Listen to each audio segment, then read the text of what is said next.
And we continue with this cloudy sunset with Chapter 12, the conclusion, the reality bridge. What is reality? You could fill a very large library with works written by philosophers and scholars trying to answer the question, what is reality?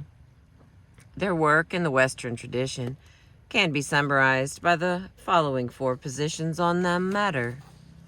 Number 1, there is a concrete reality composed of things that are out there and that will still be out there, whether anything exists to perceive them or not. There is a real tree that falls in the real woods and makes a real noise, even if no living creature exists to hear it and no machines exist to detect it. This reality is stable and independent of human perceptions. Our role is simply to discover the facts and laws that pertain to it. Number 2, it may be that reality is composed of things that are in fact out there, but they are grossly distorted by our human perceptions and therefore subject to constant revision. It's unlikely that real things are anything like our perception of them. Number 3, there's nothing out there at all. Reality is nothing but the sum of a human being's perceptions. Number 4, there may or may not be something really out there, but in practical terms, it makes no difference. The only reality to which we have access is the reality we construct with our human perceptions. Inside our skulls. Oh, wait a minute. I jumped right there. Sorry about that. That was the end of the list there, the 4. For a discussion of this issue, I refer you to the literature. For our purposes, the question is irrelevant. The reality upon which we base our language behavior is the reality we store in our memory. And no matter what may be out there, when we deal with the reality of a tree or a cow or an office building, we know that the item itself is not stored inside our skulls. We can therefore discuss our model of reality without trying to settle the weighty questions of what exactly it may be based upon. The model presented below is neither physiological nor neurological. It is metaphorical. The terms used are common ones, although, as you would expect, the definitions given to them vary from person to person. Linguistically speaking, we set up our model of reality in our memory, and we anchor it with 3 components.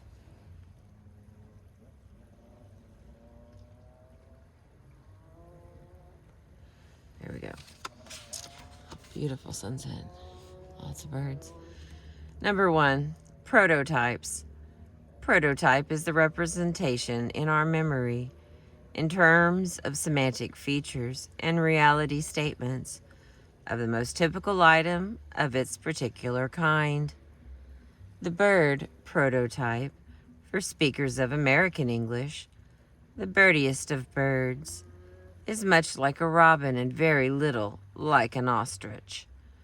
Prototype represents the set of specifications against we judge all creatures we encounter in order to decide whether they are birds or not. Oh, that's beautiful. Number 2, schemas. A schema is a representation in our memory of a context. Often, it is a location in space, a place. It will include prototypes and information about prototypes. Typical schemas include the bank, the classroom, the restaurant, the bedroom, the beach, the Emerald City of Oz. And number 3, scripts. A script is a representation in our memory of a situation or event. For example, buying a car, applying for a job, eating breakfast. For each of these components, there is a continuum from least to most metaphorical, and the items we see fit to store are stored along that continuum. At one end of the woman prototype continuum would be your summary representation of the typical, average, real-world woman.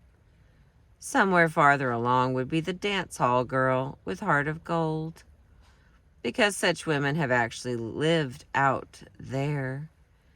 And at the farthest and most metaphorical point would be a woman of total fantasy. Wonder Woman, for example. This continuum is illustrated in Figure 13. I'm going to maybe add that later. In order to use the system that we have established, we have to carry out 3 tasks. 1, we assign things we encounter to already existing slots. Seeing an ostrich, we decide that although it is not very prototypical, it is a bird. Excuse me. Number 2, we create new categories and assign to them things that we cannot fit into an existing slot.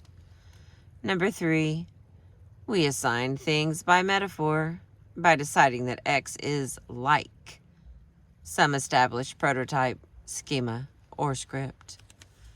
Some of the assignments we make in this way are essentially permanent, barring some remarkable scientific reversal. When we sort a creature into the slot labeled bird, we leave it there. Others are temporary, as when we assign our corporation to the stored category, proud sailing ship. Way over at the fantasy end of that continuum, it's as if each category had both drawers that you can put things into and close for long-term storage, and hooks that you can hang things on for short-term use. What makes anything nameless so disturbing to us is that this system won't work without names. Next category, my reality or yours. We don't know exactly what the incoming data of reality are like. That's why there is a controversy. Our senses tell us that the railroad tracks come together in a point in the distance. But our experience, when we try to walk to that point, tells us the perception is false. Our scientific instruments tell us that this world we live on is traveling around the sun at a speed of 66,700 miles an hour. But our senses tell us that's nonsensical. The panther I see in my bedroom because of a high fever is just as real to my senses as any other panther. My body reacts to them both in exactly the same way. The table that I trust to hold my book because I know it to be a solid is actually composed mostly of empty space. This body of mine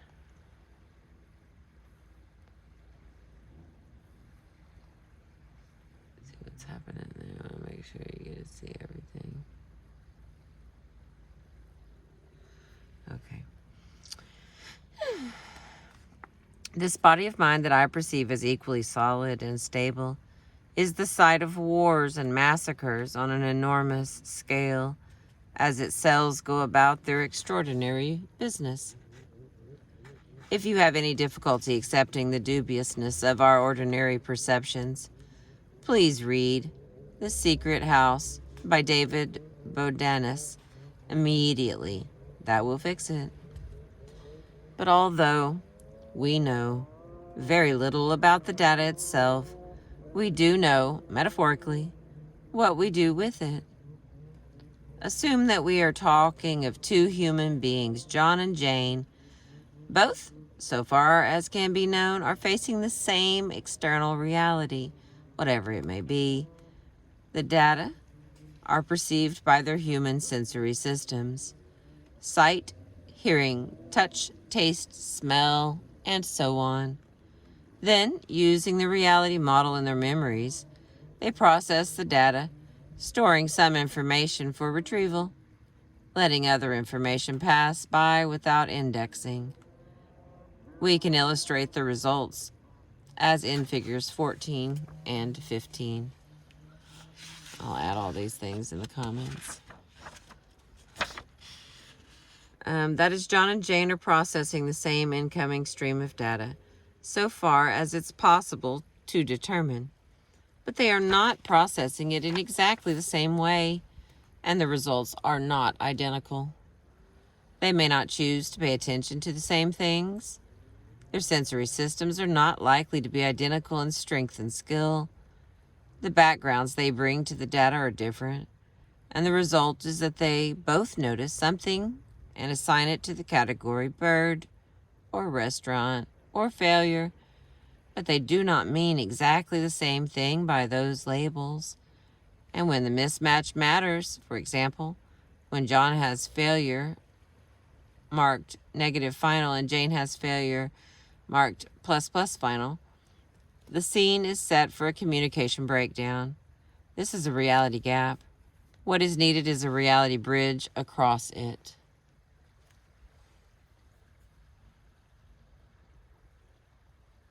There we go. The next category, building the bridge. You will have no trouble now constructing the reality bridge metaphor. Like the pony finder metaphor, it has 4 parts. There will be a reality gap. There will be reality A's team on one side of the gap and reality B's team on the other. And then you need a reality bridge. The most crucial principle for this bridge building project is the following. All capital letters here. A reality bridge is composed of what the two realities on either side of the bridge have in common. That is, continuing the metaphor, the materials you use to build the bridge have to come from those parts of reality that the two groups trying to communicate across the gap share. I'm going to read that again. That is, continuing the metaphor, the materials you use to build the bridge have to come from those parts of reality that the two groups trying to communicate across the gap share. You begin by finding out what those shared materials are.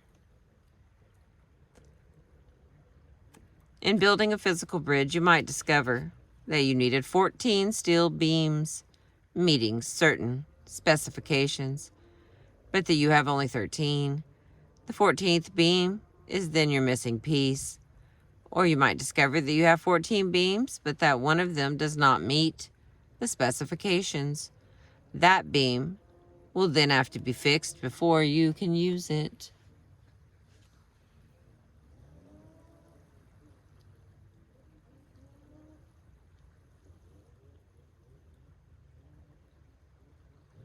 Hard to know which is better there. Let's put that one. When you build a reality bridge, you face the same situation exactly.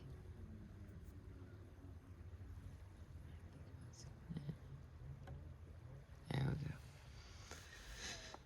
go. Okay. When you build a reality bridge, you face the same situation exactly. You determine that materials you have using what the two realities have in common. And then you have to deal with the missing pieces and the pieces that for one reason or another cannot be used as they are. If you are negotiating with someone who literally does not have any representation in memory for some item in yours, that is a missing piece. It usually indicates only a lack of information or experience. More common is the situation in which the problem lies in semantic features that are different from the ones you need in order to proceed.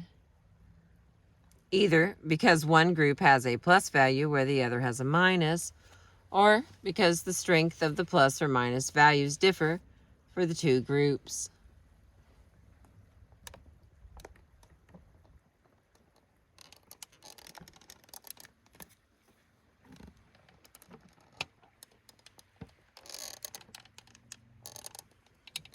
Make sure you can see that cloud.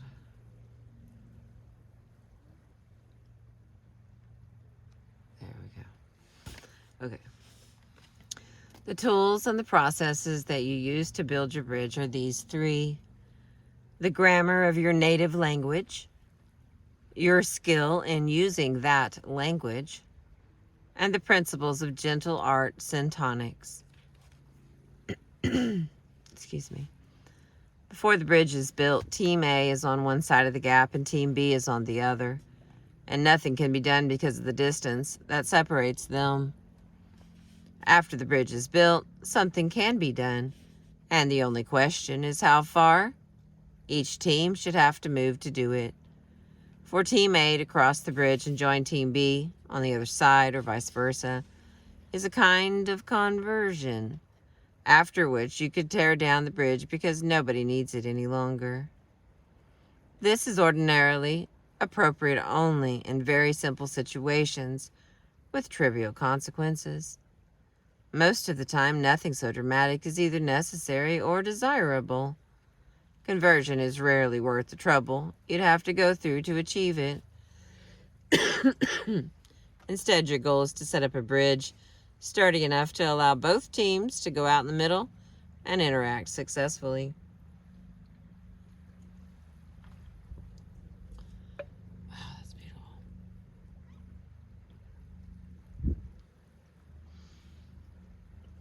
There is a single set of bridge building meta rules that is part of every technique in the gentle art syntonic system.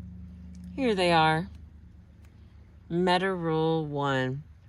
Identify the other person's reality. Meta Rule 2.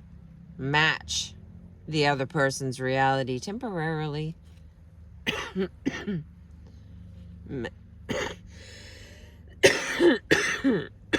Excuse me. Meta Rule 3. Introduce change slowly, always tying the new to the old to bring the two realities closer together. Let's take a very basic example. Suppose you must talk to someone who is out of control. Suppose that one of your colleagues, let's call him Tom, has lost his temper in a meeting and is carrying on to such an extent that not only is the negotiation in jeopardy, but there is a substantial risk. There they are again. There is a substantial risk to both his reputation and the reputation of your group. Clearly, the tantrum has to be stopped, and it appears to you that you are the person who has to stop it. You could always knock Tom down or carry him bodily from the room. And I have read materials advising you to shout, "Tom, stop it." But there's a better way, and one that doesn't carry the risk of a major loss of face for Tom or for anyone else involved. You use the meta rules and proceed as follows. I'm going to stop here, and there's a... I'll redo that part, but we've only got 5 pages left. So please come back and catch the second half of this. And I appreciate you listening. Thank you so much.